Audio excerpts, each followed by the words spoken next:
আসসালামু আলাইকুম ওয়া রাহমাতুল্লাহি ওয়া বারাকাতুহু। আশা করি সবাই ভালো আছেন, সুস্থ আছেন। আজকে আমি এমন বিষয় নিয়ে বিশ্লেষণ করতে যাচ্ছি, আপনাদের হয়তোবা ধৈর্য ধরবেন থাকতে হবে কথাটা শুনতে গেলে।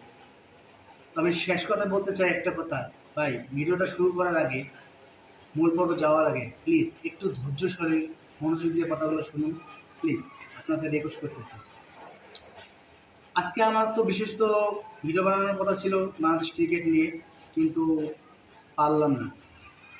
গতকাল থেকে সোশ্যাল মিডিয়ায় একটা জিনিস আমি বারবার দেখতে পাচ্ছি।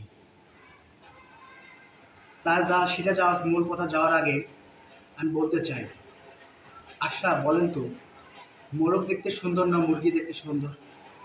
অবশ্যই মোরগ দেখতে সুন্দর, কারণ মোরগের সুন্দর সে চুল, সুন্দর ঝুঁটি আছে।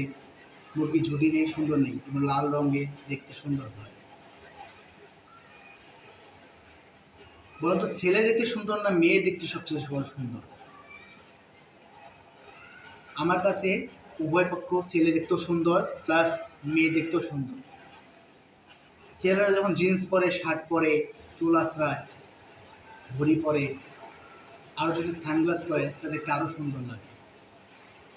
মেয়েদের ক্ষেত্রেও যখন সুন্দর তারা ড্রেস পরবে, জামা পরবে, হালকা মেকআপ করবে, যদি আরও হাতে চুড়ি দেয় বা গলায় মালা থাকে, কানে দুল থাকে, পুরো পণ্য যদি সাজে, তা দেখতে আরও তাদের সুন্দর লাগে।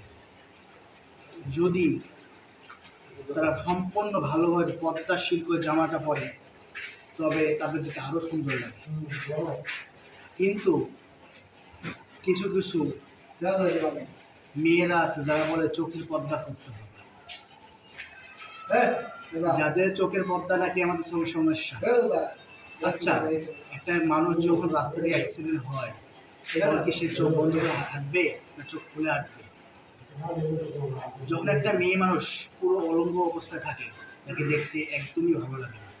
যে যতবার খারাপ হোক না কেন, যে যতই পরিচয় হোক, পতিতলার মেয়ে হোক না কেন, তাকে জামা পরলে সবচেয়ে সুন্দর লাগে।